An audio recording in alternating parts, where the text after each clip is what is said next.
Hey guys, it's Halsey Schreider with the Helicopter Podcast, and special thanks to Vertical Helicast for making this happen. I'm so excited about that partnership, and I hope you are as well. And it's actually because of you and listening and leaving reviews and comments and reaching out that we've been able to form this new exciting relationship. Also, a special thanks to Bell Helicopters for also being a sponsor of the Helicopter Podcast. Again, it's all made possible because you awesome listeners. And speaking of awesome people, my good friend Sean Casey, all the way from Atlanta, Georgia, with representing Rotorcorp, of course, joins the Helicopter Podcast today. I like how you're looking behind you there, Sean. Who are you talking about? How you doing, buddy? Doing great, man. It's great to be on. I'm really excited about your new partnership with Vertical. It's great.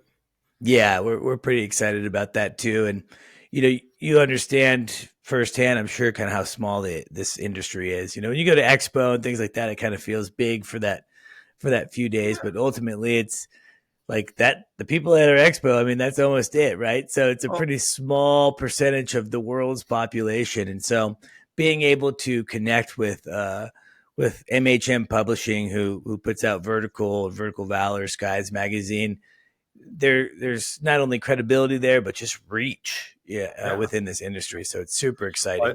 I think you touched on it. I mean, yeah, it's a small industry, but it's totally built on credibility and trust. And I think this podcast is a great way to help you and other participants in the industry to get that out in the world.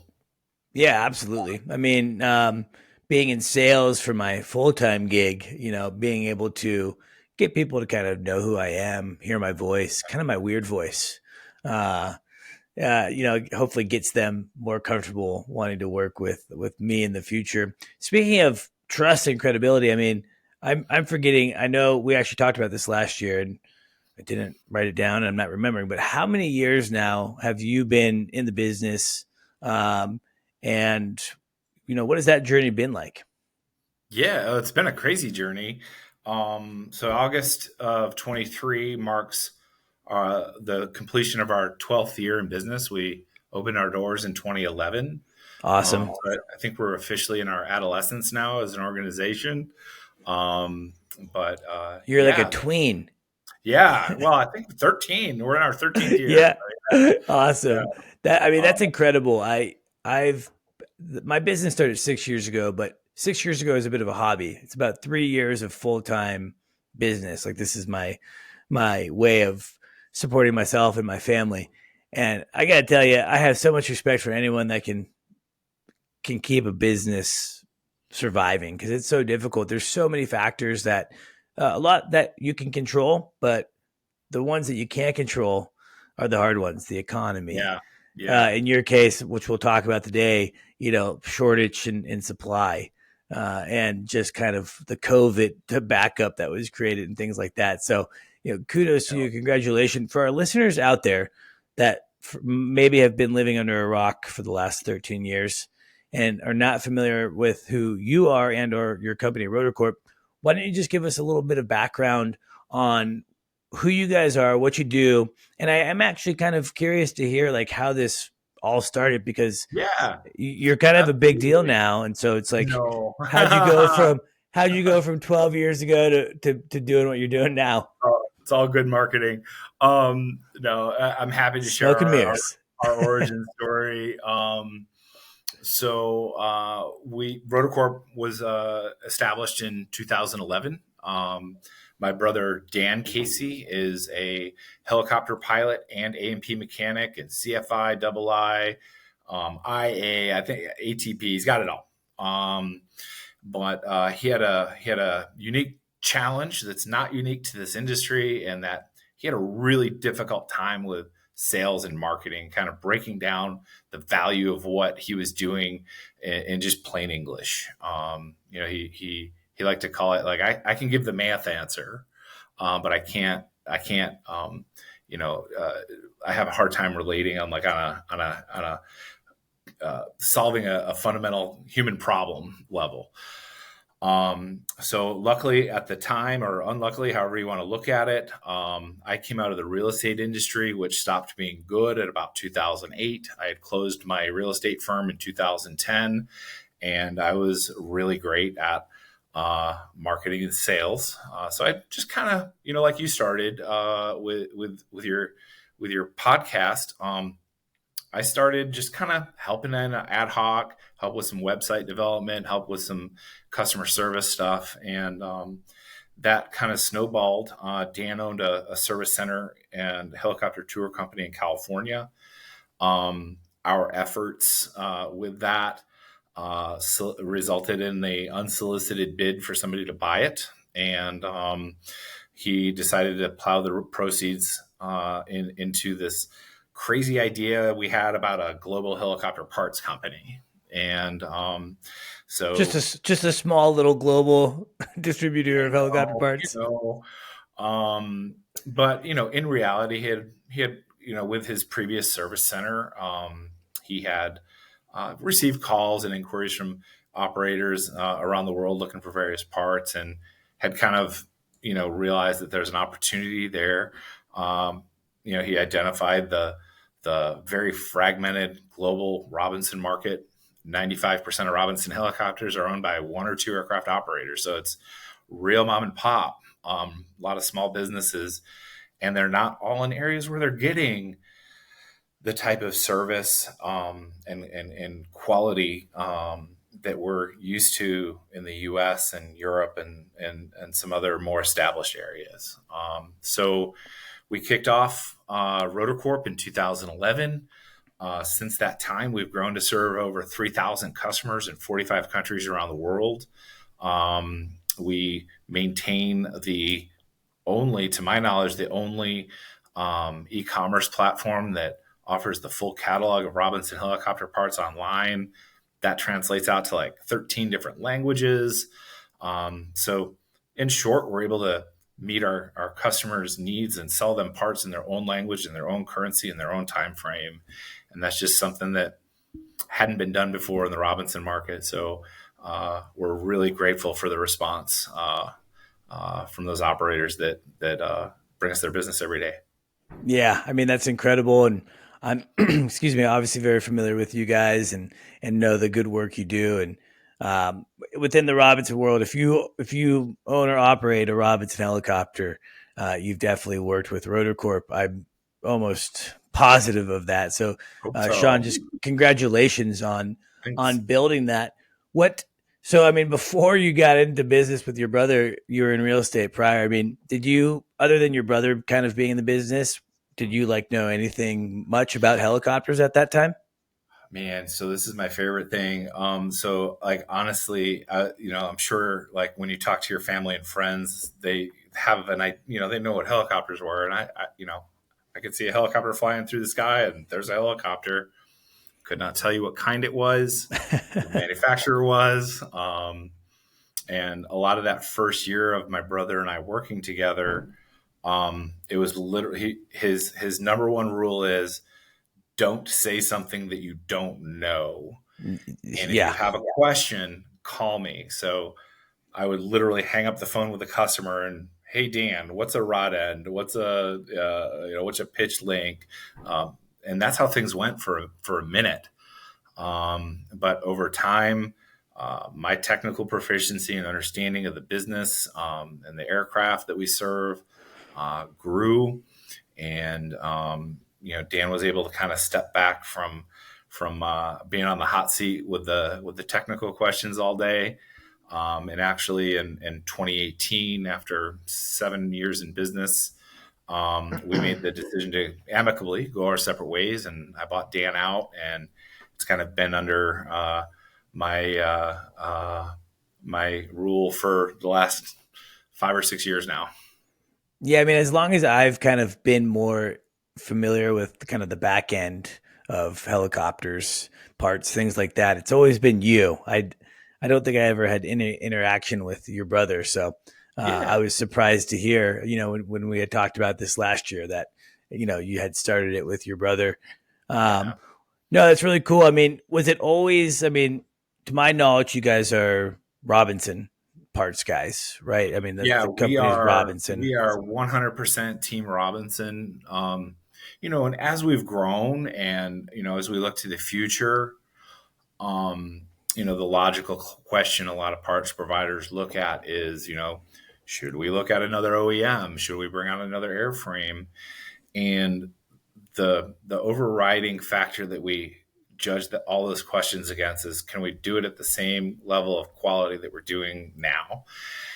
And ultimately, the answer has always been that it's too heavy of a lift, too far of a stretch, and we can't guarantee that we're going to be able to deliver that excellent customer service for a Bell or a Eurocopter or another airframe. And instead, we've focused at developing, some other superpowers. This could be, our export and trade logistics, export financing. How can we, lower the hurdle and lower the pain threshold for our customers around the world to buy our product? Yeah, absolutely. I mean, you guys have come up with a lot of really cool things. I'm just curious, was it always, I mean, did you plan when you got into doing it, was it always going to be the clear cut Robinson path? Or it's just kind of that's how the company naturally progressed? Well, as I stated, Dan previously had a authorized Robinson service center in California. When that sold, his whole world was pretty much Robinson, and we became a Robinson authorized service center here in Atlanta with Rotorcorp. And so, that's kind of, stick with what you know. Absolutely. And so yeah, the intent has always been to be Robinson focused, and of course we've expanded on that. Anything that can go in, on, or around a Robinson that's awesome, and that our customers need to know about. Helicopter Easy Wheels, great. There's lots of ground handling solutions out there. We want to pick the best. We want to curate those solutions and put them out there for our customers. Yeah, absolutely. And you were mentioning export and things like that. I do know that recently I saw something on Facebook that you guys were awarded I think it was the E award, or you have to forgive me Yeah. if I'm saying it wrong, but it seemed like it was kind of a big deal. What was that all about, and what does a company have to do export wise to even be considered for something like Oh that? man, thanks for bringing that up. Yeah, we got to go to Washington D.C. And we got recognized with the President's E Award for exporting, and that's issued through the Commerce Department. But it's for 5 years of demonstrated, audited export sales growth. And we received that in 2023, which is a great honor. But if you look through that 5 year back evaluation period, we've got a global pandemic. We've got Russian sanctions that chopped about 15% of our sales. And to go through those two major events and still be able to grow through that was just like really, really hit hard, and really speaks to the talent and commitment that our entire team brings into the office every day. Those are two very strong headwinds. So we were absolutely honored to receive that recognition, and just to kind of have a formal recognition of our focus on serving our international customers is great. Yeah, I mean that's like you said. Robinsons just aren't here. In the United States, so it's I can only imagine the Everywhere. logistics and the craziness that of being able to ship worldwide and do it kind of at a Yep. moment's notice. So Yep. congratulations to you and your Thanks. team for accomplishing that. That's really exciting. Speaking of Robinson, some big news coming from Robinson recently. In fact, we kind of pre-record a lot of episodes, but I think in front of your episode, we were able to sit down with David Smith, VP of Operations at Yeah. Robinson, and talked about the new R66 tail design, or new tail with the stabilizer. What are your impressions on that? And obviously, I think that's going to start maybe being incorporated in kits and things like that.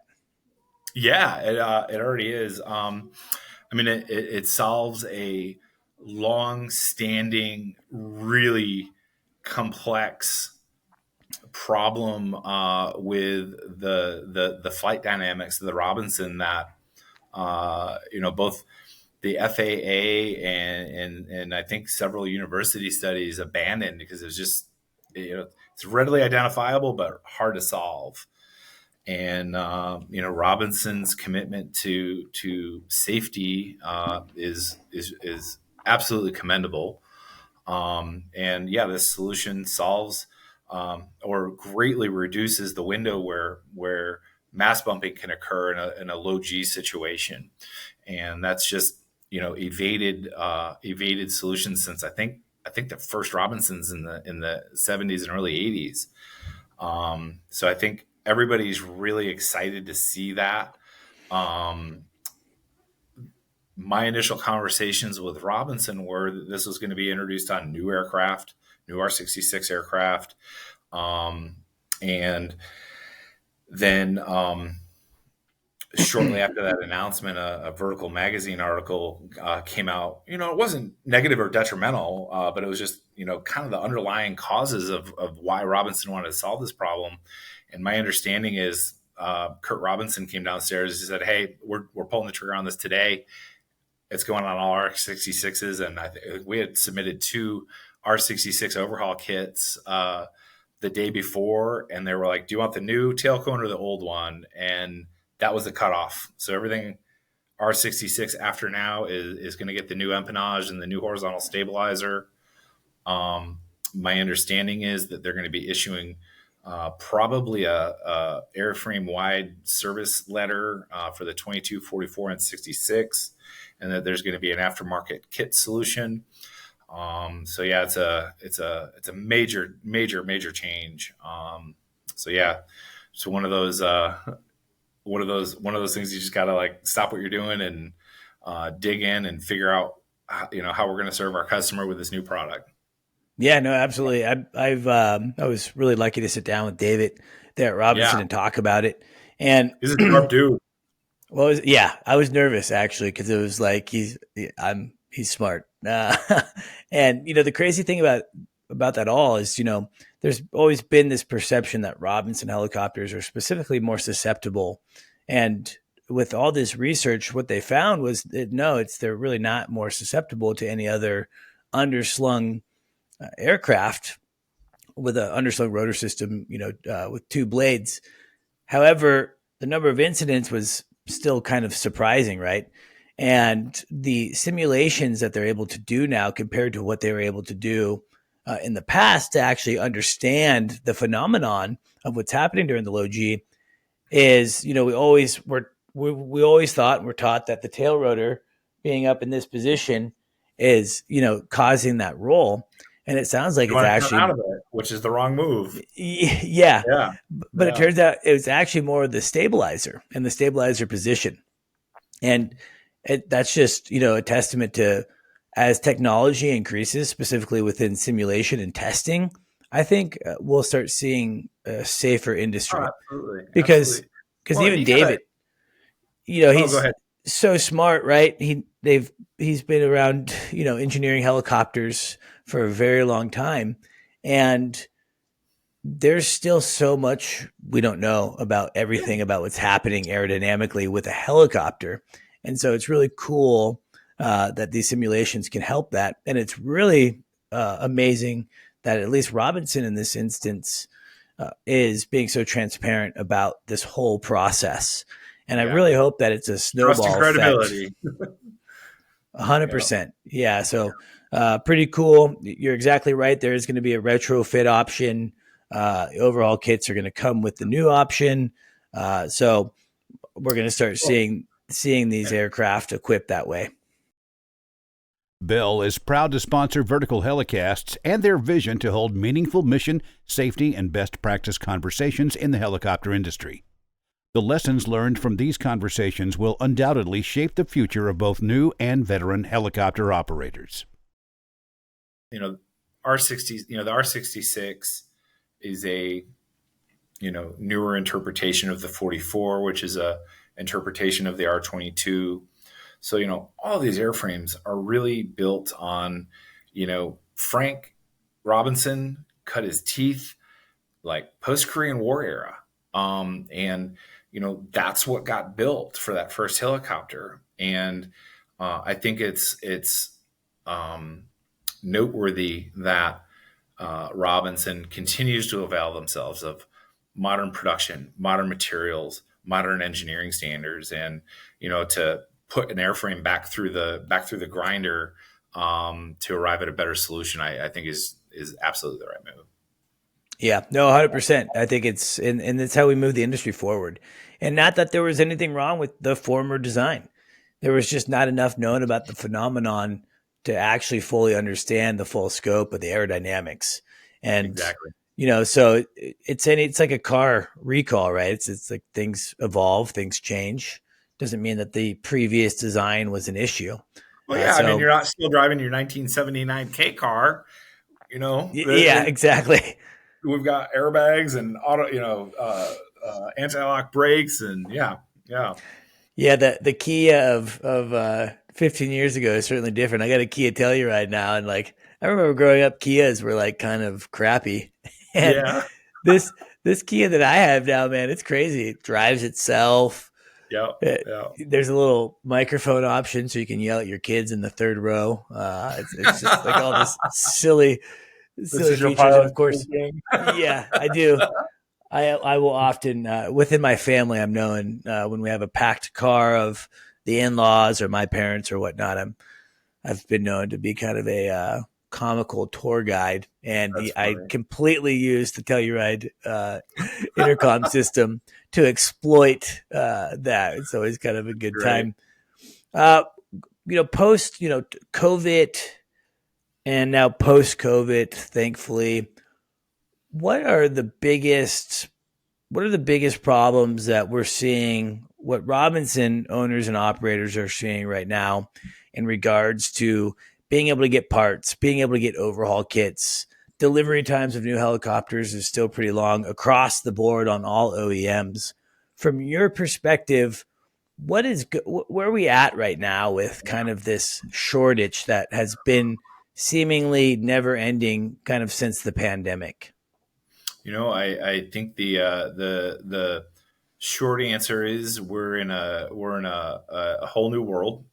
I think that at least in our team, we spent 2021 and 2022 thinking we're gonna snap back and everything's gonna kind of get back on track. And the truth is there's been some fundamental changes to the U.S. job market. A lot of people died.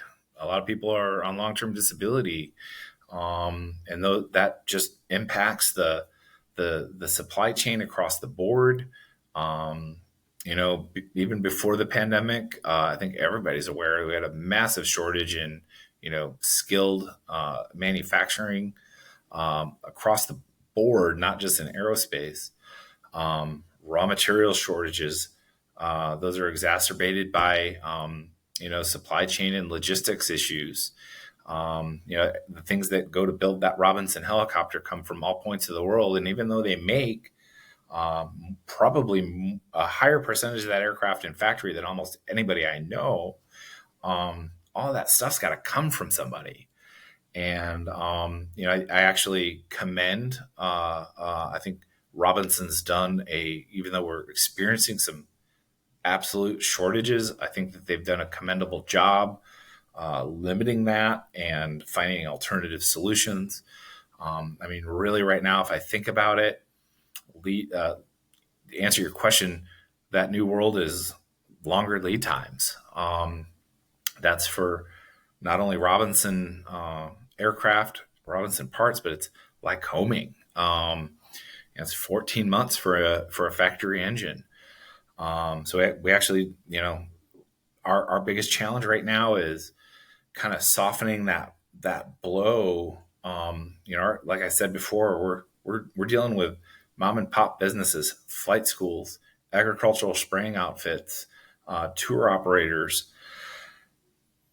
These types of businesses don't have a 14 month time horizon that they're operating on. So, if you get something like an overspeed or, a catastrophic engine failure, you can't wait 14 months to get a new engine. So we're actually, I don't know if it's okay if I talk about our new initiative here, but we actually, we've been working with Lycoming and one of their distributors. We've committed $3.5 million to secure engine positions for over 60 0540 and 0540 Lycoming overhauled and rebuilt zero-time engines. And what we're allowing our customers to do is they can reserve that position for $5,000. We'll monitor lead times and delivery. If that engine is needed for a 2,200 hour overhaul service, we're going to monitor those lead times and reach out and be like, okay, guys, it's time to place your overhaul kit order. And the idea is that we're coordinating and timing the arrival of that overhaul kit to ship and deliver simultaneously with the engine that they reserved months before. And, what that does is it allows our customers to keep more money in their pocket for longer. It's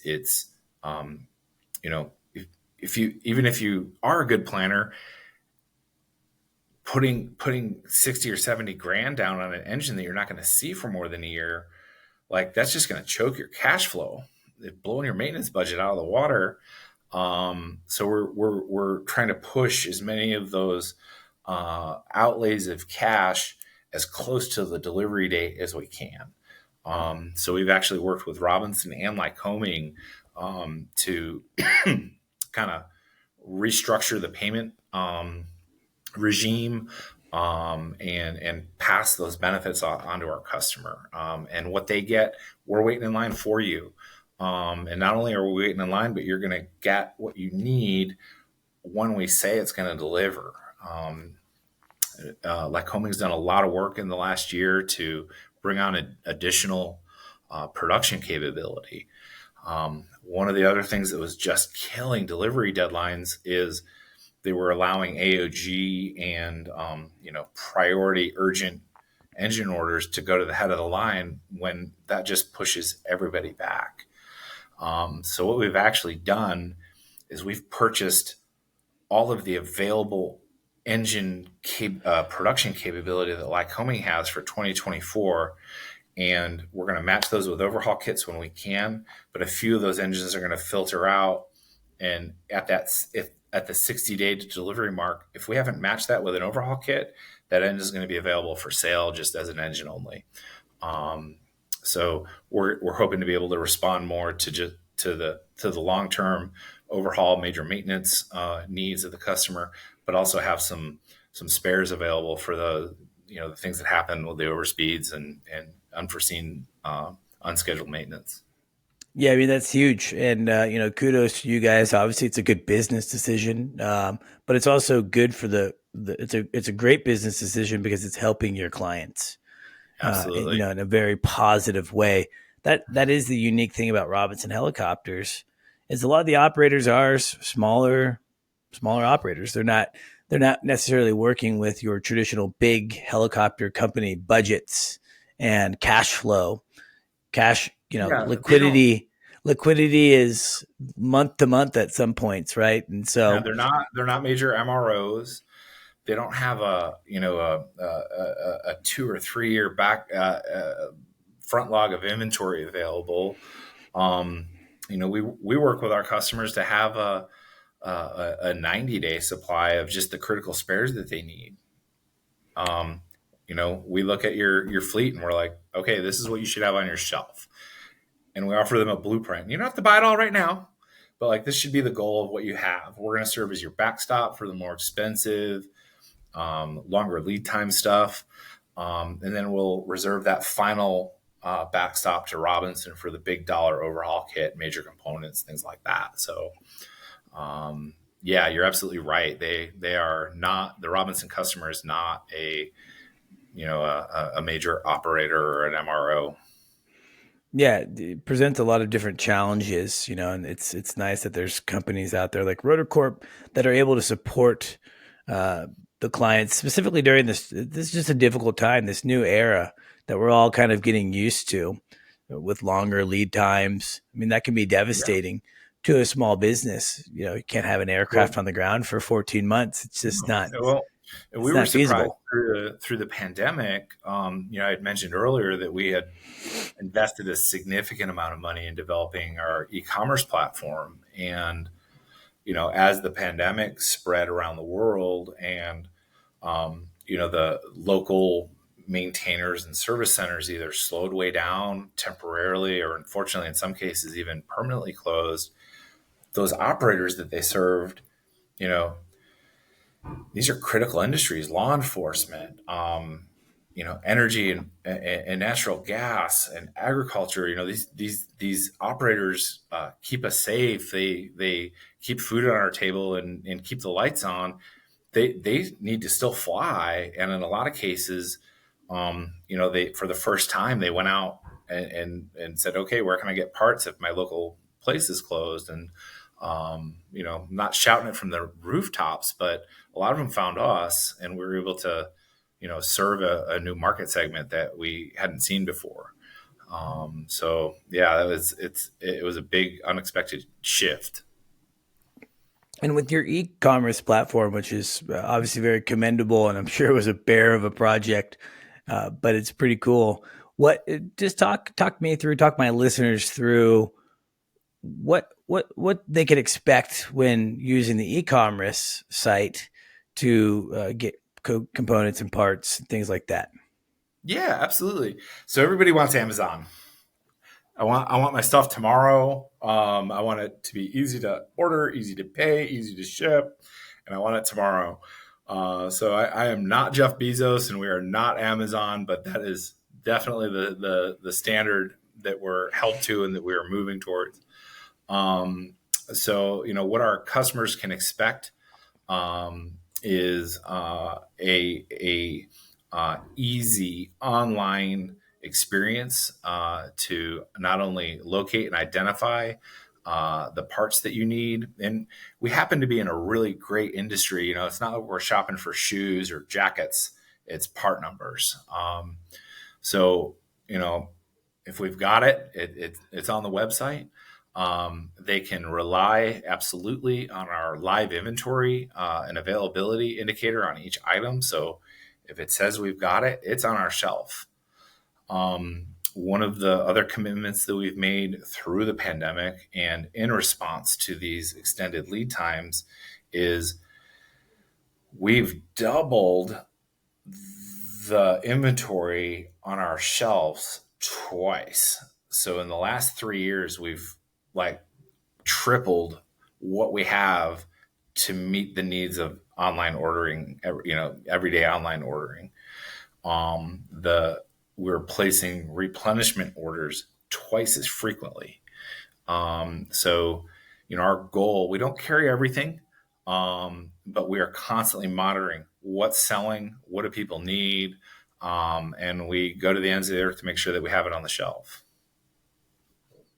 What, in regards to, I guess, first off, how long ago did the e-commerce launch?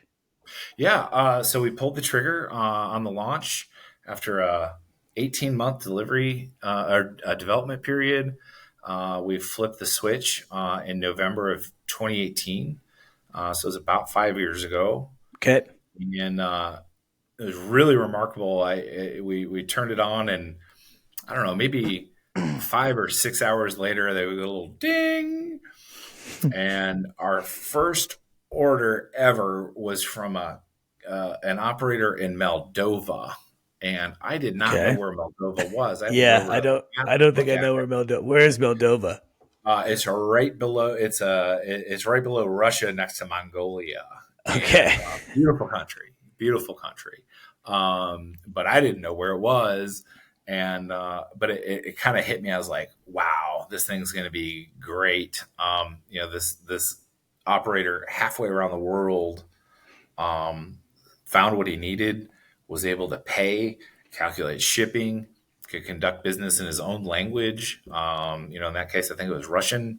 So yeah, it was just, it was really amazing. It was just kind of grown and improved since then.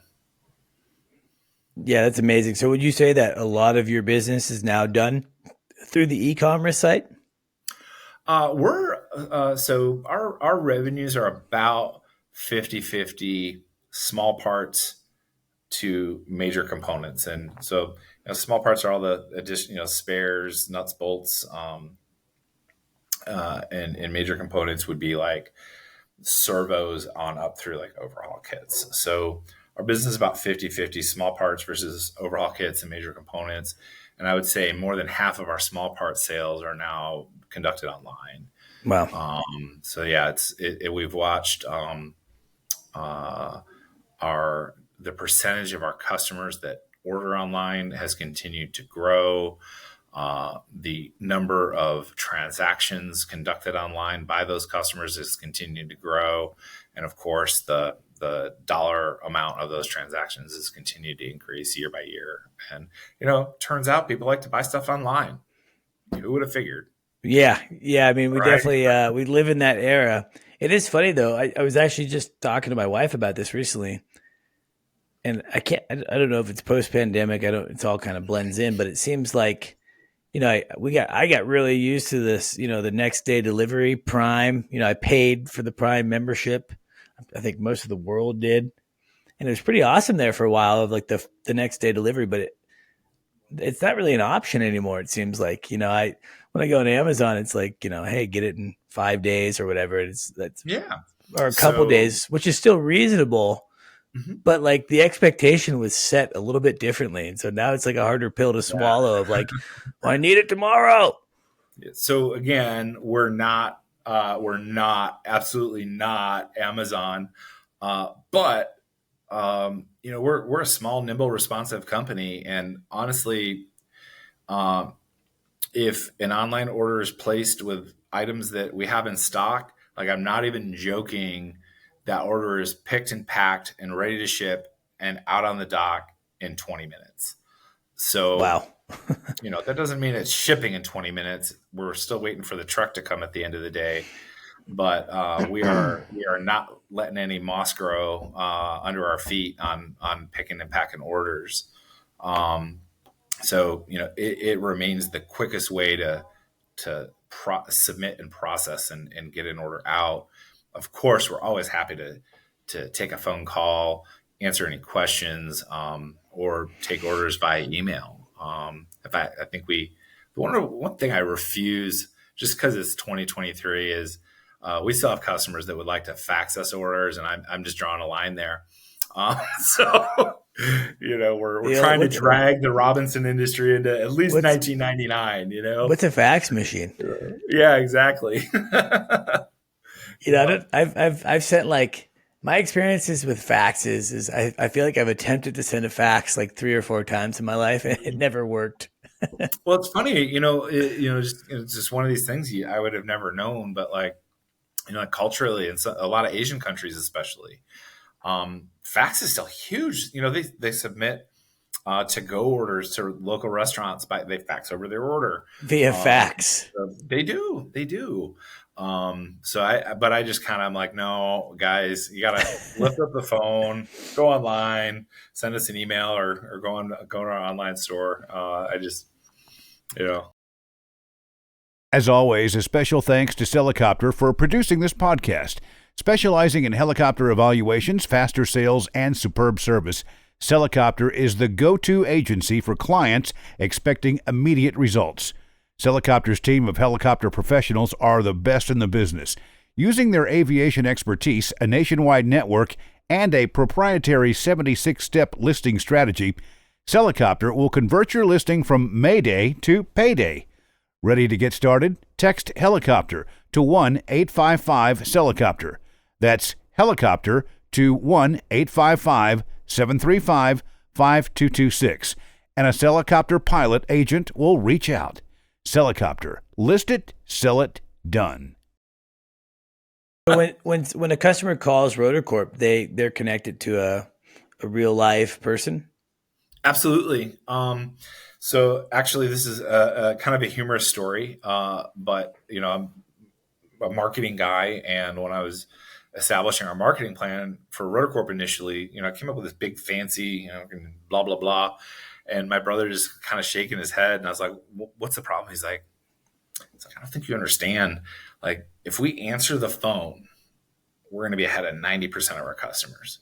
Seriously. Or of our competition. If we're friendly and knowledgeable, it's like 99.5%. And that's, not to disparage anybody else, but, the ability to know that you can lift up the phone and talk to somebody today, I'm going to use the term, I was on the phone with a major parcel carrier, and I found myself in this AI generated menu, and I could not get an answer to my problem, and it was so frustrating. And I don't ever want our customers to experience that. And the worst that they're going to experience is having to be on hold for a few minutes, but we've got the Airwolf theme song as our hold music. Boom. So you can sing along with that. I'm gonna just call and say, "Hey, keep me on hold, please." Keep me on hold, yeah. A little Stringfellow Hawk action going on. Everyone is. Anytime someone who's maybe a little bit older than me finds out that I'm in the helicopter industry, the first comment is like, "Oh, you must be an Airwolf guy," and I'm like, honestly, I've never seen the TV show, just They're because YouTube, I think it was before my time. I need to check it out. Is it pretty rowdy or what? Peak 80s cheese, right on par. It's like the helicopter version of Knight Rider. Okay. Knight Rider, also before my time. So I get the questions. Yeah, I get the Airwolf, the Magnum PI. They have the helicopter in that show. Yeah, Magnum PI. And, those good ones. But yeah, I think what Airwolf was like a triple deuce, I think, helicopter wise. And I mean, I've seen the intro, and I know the theme song. We were actually recently cave out in the desert. Like, how did they even get there? Right. I was trying to, I don't forget what I was doing, but I had this idea of like, oh, this would be awesome. Maybe it was for like a listing video that we had. Oh, it was for a 500, and it was for the Magnum PI intro. And I'm like trying to get the music for that, but then couldn't do it because there's, rights to the music and things like that. But yeah, it's, oh yeah. Let me clarify. We have an Airwolf like theme song on our way. Yeah, perfect. Yeah. Gotta be careful. Yeah. We've actually been complimented. I think answering the phone is huge. Just picking up the phone and being responsive. And if you don't answer the phone, getting back to the person in a reasonable amount of time is pretty important.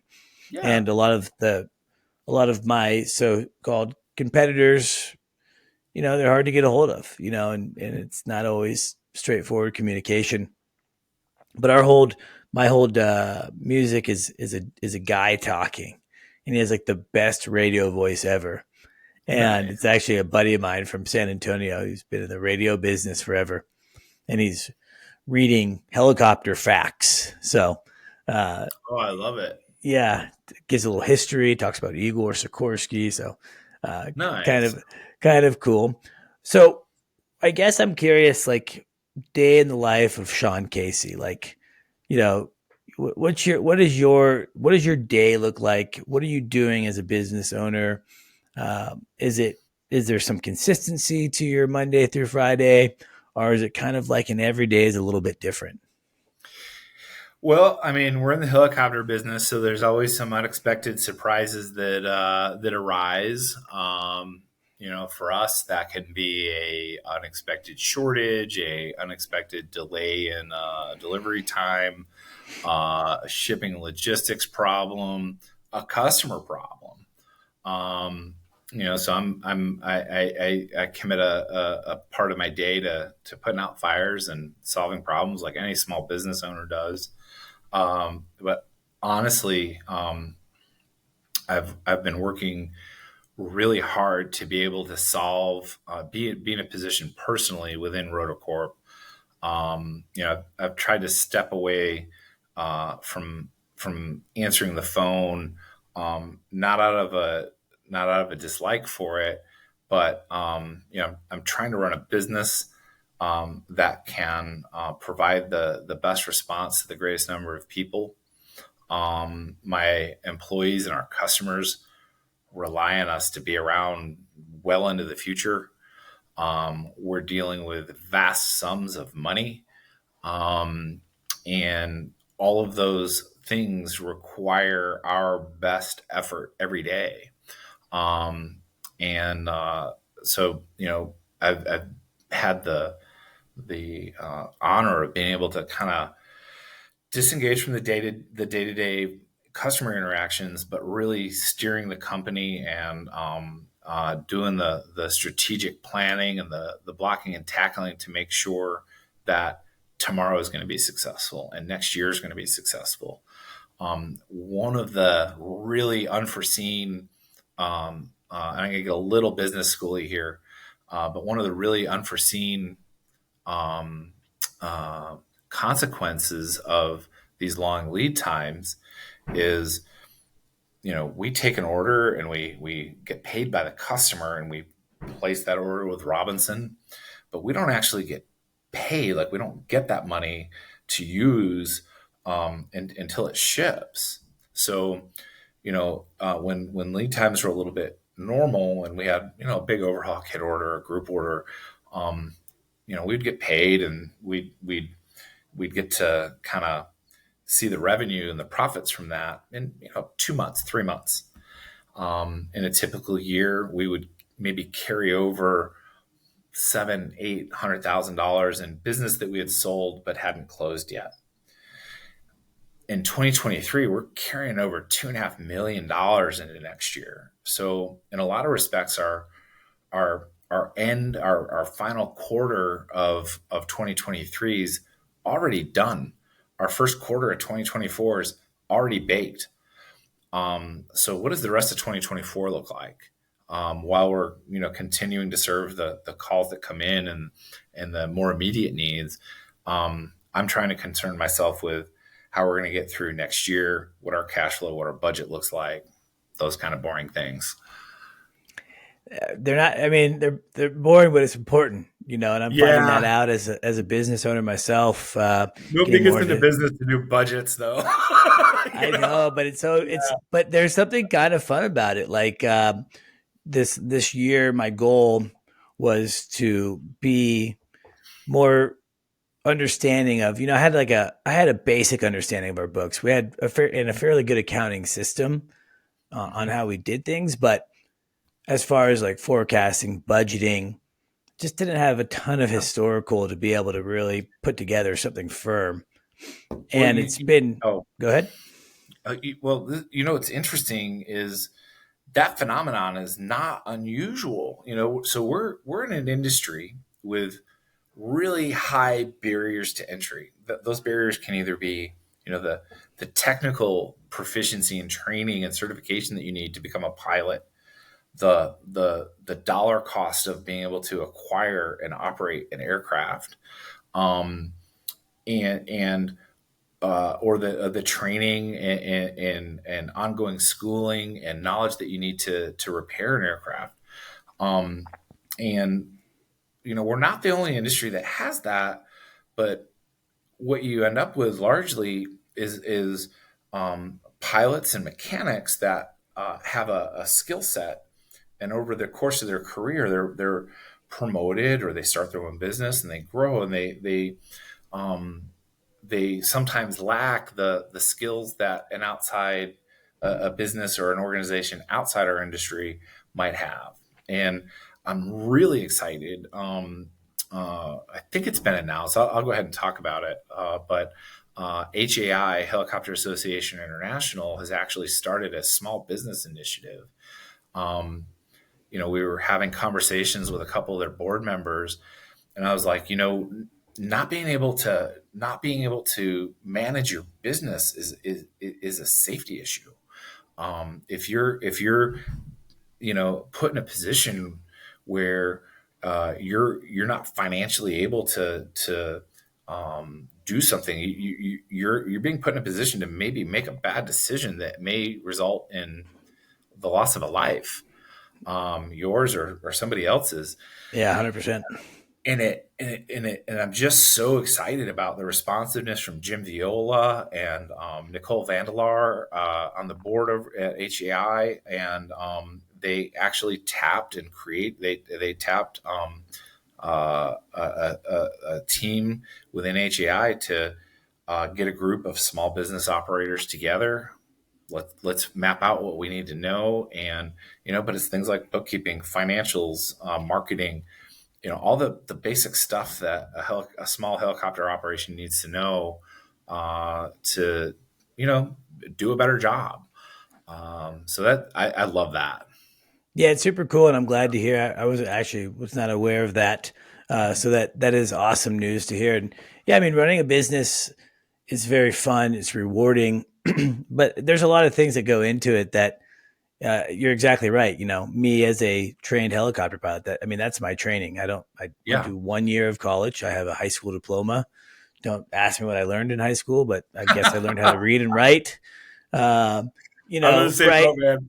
I think the only reason there was actually a diploma in my little folder at graduation is because my principal did not want me back in that school for another year. I think you rounded me up. That's funny. I mean, I did good. I was a good student. I always worked hard. I mean, I think to me, that's the thing. Like, fake it till you make it sometimes. It's what I've had to do at different stages of my business, which has been, a way to learn. I'm a big fan of like on the job training. And I think that with business, you can do a lot of that. But one of the things that I've done, and if you're listening to the podcast and you're interested in getting in business, or you're starting a business or whatever it may be, and you may not have like the highest level of business education, I think that's completely fine. If you look at some of the greatest businessmen and women of all time, they don't have a formal education in business. I think a lot of business is intuitive. However, some of the things that I've done, the two big things, or I'm going to say three, is I have a coach. I have an executive coach, a guy that's, MBA. We have a good fit. We have good, he understands my business. We understand each other. So that's been really nice. You're hiring the guy that got straight A's. Yeah, exactly. I have a really good accountant who also does some kind of quote unquote CFO work for the company and helps me forecast and budget. And that's been really incredible. And then mentorship, aligning myself with guys like Sean and other people within the industry that have obviously done something right to be able to successfully run the business. I think that's huge. And being able to have kind of this camaraderie.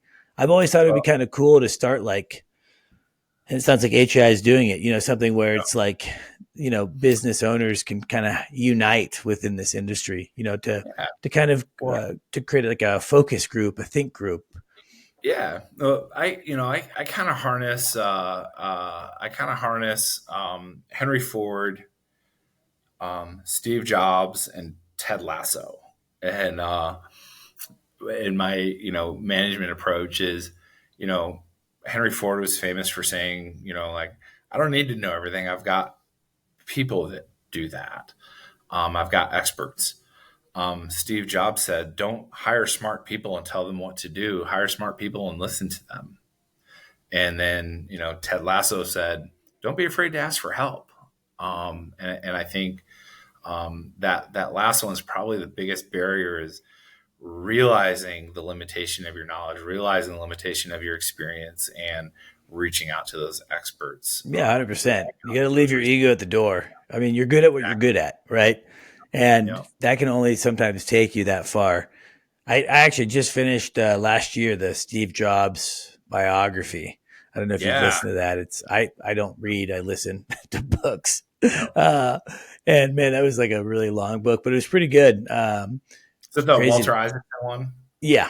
Yeah, great. Yeah.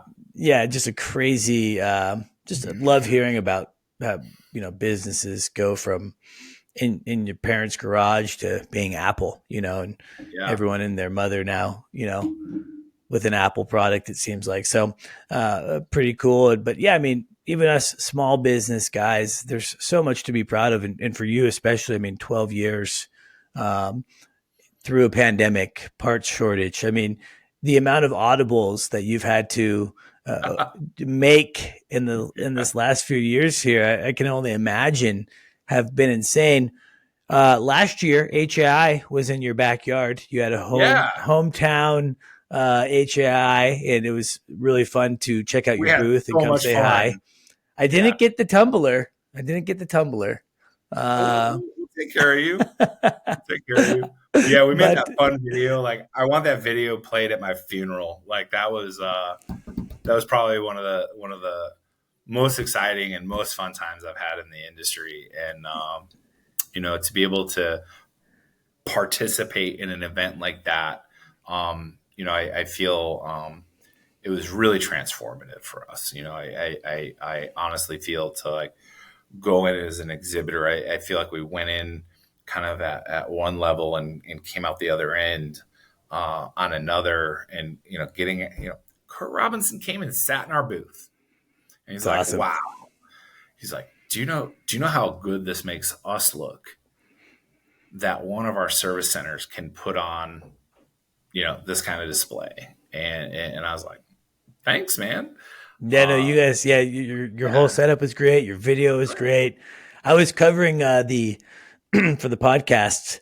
We were doing arrivals, and I remember seeing you all come in. I didn't know it was you though. I couldn't see you from far away. I'm like, so this helicopter lands. Cool. These guys get out. They're all like, yeah. And I'm like, who are these guys? I'm so confused. And then I saw the video. I'm like, oh, that was Sean. Oh, it's just Sean. Yeah. Just Sean. Yeah. Are you guys planning on attending Anaheim? 100%. Because of the distance and the cost of doing that cross country, we're just going to be attending and participating and meeting with our clients and our vendors. So we're not going to be exhibiting in Anaheim, but we will be around.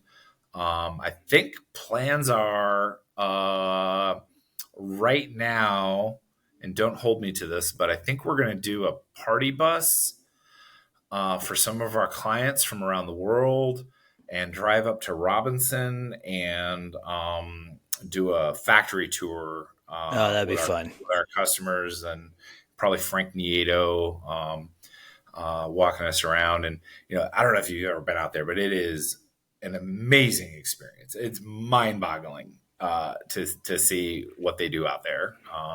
Every time I go, I'm blown away. Yeah, the factory is a super fun place. I was talking to David about that recently. It looks like I'll probably be going down there sooner than later to hang out with those guys. So I'm excited for that. And Great. We're kind of doing the same this year. We're going to attend the show, myself and my team.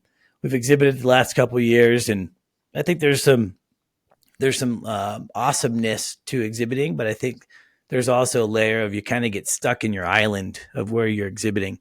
And so this year we want to attend and walk the show and talk with people and we just try to connect. Say no when it was in Atlanta, both in 2019 and last year, it's in our backyard, our hometown. Let's put on a good show for our customers. Welcome to Atlanta. Where the players play. That's right. We should just close on that. Well, we are actually coming to our time, so we will get wrapped up. Can you play that as phase out music? Yeah, that could be like our outro, right? There you go. Sean, much appreciated for you joining. Absolutely. And always a pleasure. I'm excited for our friendship. I'm excited for you and your business and what you're doing and the growth that you're exhibiting. And and how you're helping these operators. I mean, your company plays a vital role in keeping these aircraft flying. So it's always a pleasure to sit down and chat with you about that. It's fun on the podcast too, because it's so usually centered around like pilot perspective.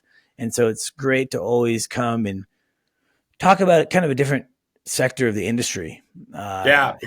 Boring part stuff. Yeah, it's. I think we made parts look fun today. Absolutely. I think so. I think it's important. Without the parts, us pilots aren't going to make it very far. So we're appreciative of that.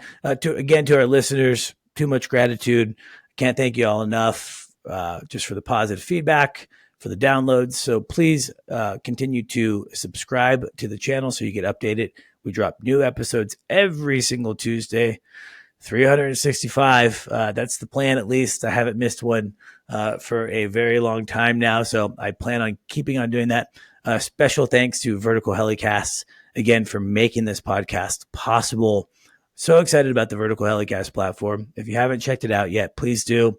My podcast, the Helicopter Podcast, the Hangar Z, and the Real Rescue with Jason Quinn, aka Quinny. All three podcasts are awesome, so check them out. And again, a special thanks to Bell Helicopter for sponsoring my podcast. Who would have thunk? Just saying, who would have thunk? So, Sean, thanks for joining. I really appreciate you.